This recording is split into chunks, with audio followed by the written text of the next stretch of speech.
Hi, this is Sarit Switzer, and welcome to the It Is Taught podcast, a podcast devoted to the teachings of Rabbi Shneur Zalman of Liadi as recorded in his most famous work, the Tanya. My hope for this show is to make these teachings accessible and relatable to the average person, regardless of prior Jewish education or affiliation. The episodes follow the prescribed daily study portions and are meant to serve as practical lessons in how to live your life as your true self and develop an authentic and powerful relationship with your Creator. I have personally experienced the effects the study of this work has had on me, and I'm excited to share what I can of this knowledge with you. So please join me on this journey of learning, self-growth, and connection with your source.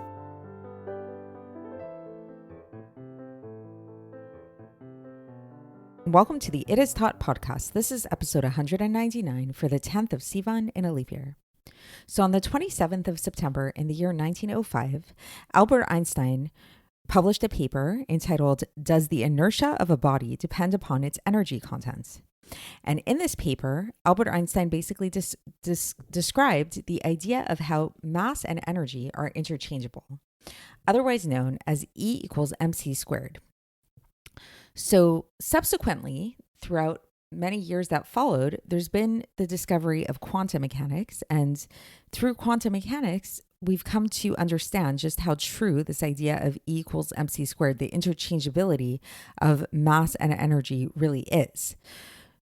So while in many ways, quantum mechanics actually appeared at first to be at odds with many of Einstein's discoveries and presented a lot of challenges to them, in this aspect, they really did match up. And in fact, quantum mechanics really presented this idea in a much deeper way. So I had a previous episode quite a while back where I talked about the double slit experiment, which if anybody wants to go back and dig up any of my old podcasts about that, you can try to find it, in which I really tried to the best of my ability to describe the way that quantum mechanics really showed the interchangeability of wave and particle, and how light is neither strictly a wave, neither strictly a particle, and it really depends on our perception. So that's a very cool idea. But today we're going to focus on another aspect of quantum mechanics and another aspect of this idea of physics in general and our reality, namely this idea that the reality that we see around us is much less real, much less substantial, quote unquote, than it appears to be at first glance. There's a really good article that I discovered from Business Insider, actually, which I think I'll publish in, which I think I'll link to you in the show notes, perhaps, and you can read about it. It's entitled 99.9999999% of your body is empty space.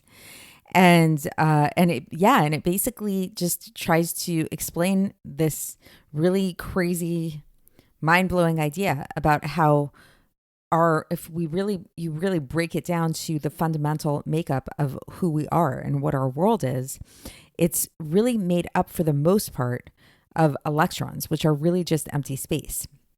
And how the one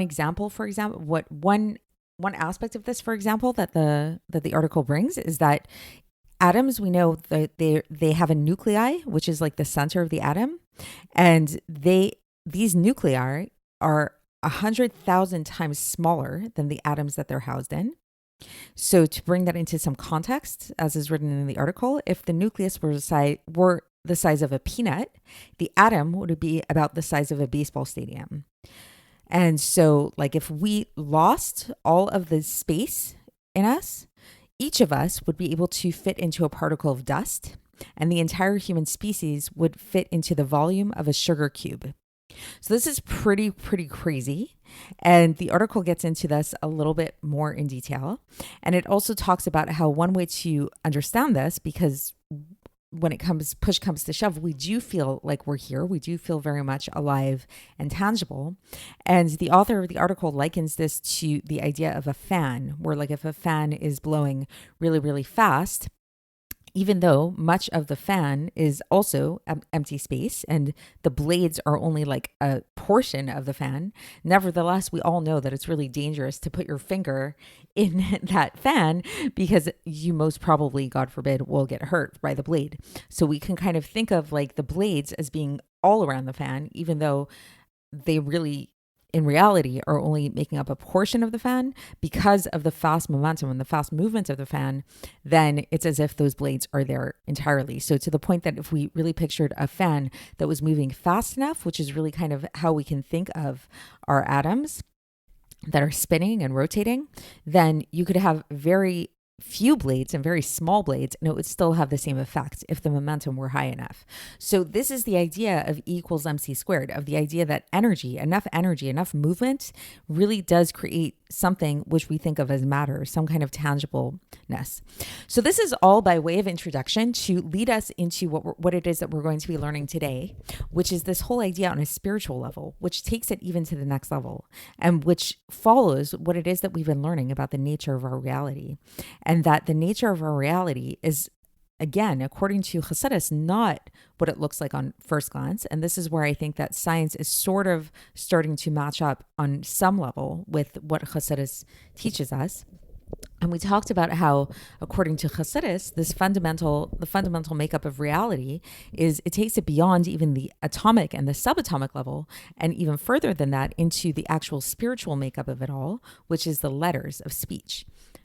The letters of God's speech, which again, interestingly enough, is if you think about what is speech is nothing other than vibration, which in another sense can be thought of as energy or movement. So once again, I feel like there's a parallel there, which maybe those of you who might know a little bit more about physics or about the subject might be able to appreciate even further. So today we're beginning a new chapter 3 of this book, Sha'ar, HaYichud ve'Emunah. And so let's get straight into the text and see how the Alter Rebbe explains this very profound idea about how it is that our worlds, the world that we live in, is really hanging by such a thin thread. And that thin thread really is the speech of God, which is something that we began talking about in the previous few episodes as well. So the Alter Rebbe begins this chapter and he says that after learning about these things that we've been talking about and this truth, every person who really thinks about this will really understand how every single creation and every single yesh, like every single something in the world, is really considered like not enough and nothing, truly, in comparison to the activating force, the koach hapoel in Hebrew, and the spirit of God's mouth, which is being activated in this being.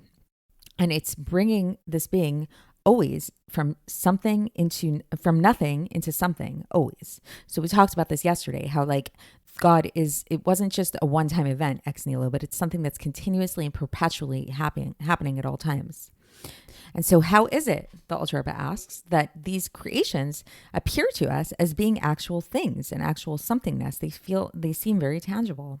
This is because we don't understand and we don't see with our eyes of flesh, this power of God and the spirit of his mouth in creation.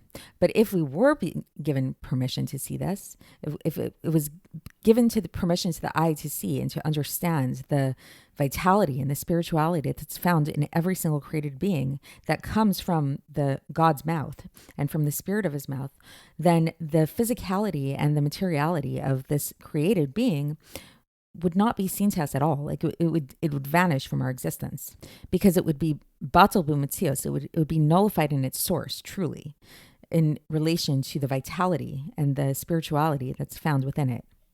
Because without this spirituality is what's sustaining it. So without this spirituality, then it would be really not a nothingness, just like it was before the 6 days of creation, truly. So it's not only that it would cease existing right now, it would be as if it never existed ever.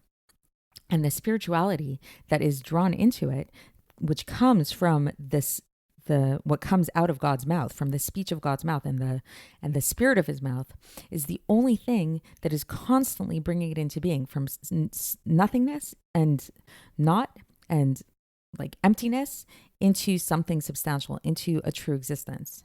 And thus, without the spirit of God's mouth, it truly is nothing without him, truly.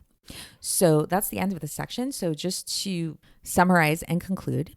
So again, I don't want to make like such a hard parallel, because I don't want to say that like this is maybe just something I want to make clear, is I don't want to say that like God's speech are the electrons. That's not what I'm saying, because as much as science can be an interesting way that can be helpful for us to understand these ideas, and I do really believe that it seems as if science is moving in the direction of coming closer to being in line with Torah. Nevertheless, we have to understand that science is limited in its scope, and it's not. And as much as science does tend to point towards a lot of our understanding and help us understand the universe around us, it is man-made and it is thus flawed. So if we really, really want to understand true truth, really the starting point and the origin of that all needs to be Torah. And so in conclusion to all of this, so we started off today talking about this idea of the electrons and talking about this idea of how in quantum mechanics, it's really been demonstrated how interchangeable matter and energy really are, and how the universe around us, even according to our perceivable scientific research-based eyes, we really can see the very flimsy nature of our existence. And then in today, we learn this from a Torah perspective, from a Chassidus perspective, about how it is that truly what this true flimsiness of reality, what it is that's really at the basis of reality, is nothing other than God's speech, than the spirit of God's mouth. And that this is the true reality all around us. It's not what we think it is. It's not like we're not as the things around us, the physical reality around us, it doesn't have an inherent existence of its own. What's keeping it alive is God's speech, constantly and perpetually at all times. And thus, if God's speech were to vanish, God forbid, from any one of these things in the world, the thing would totally and utterly cease to exist, and it would be as if it never existed ever at any time, because its entire existence and its entire what's keeping it alive and what's keeping it in reality is God's speech. So this is where we'll leave off today, and tomorrow we'll go into this a little bit further, and we'll try to understand this a little bit deeper through the analogy of looking at the sun and seeing how the sun relates to its rays. So stay tuned for that, and I will speak to you then.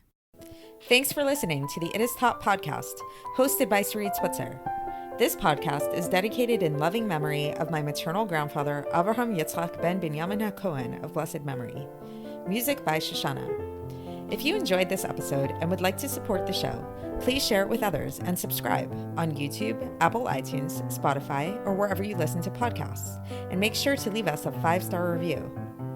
To find out more about the It Is Taught project, including more information on my soon-to-be published book, please visit our website, itistaught.com. To catch the latest from me, follow me on Facebook, Instagram, and Twitter. Looking forward to speaking with you tomorrow, and until then, have a great day.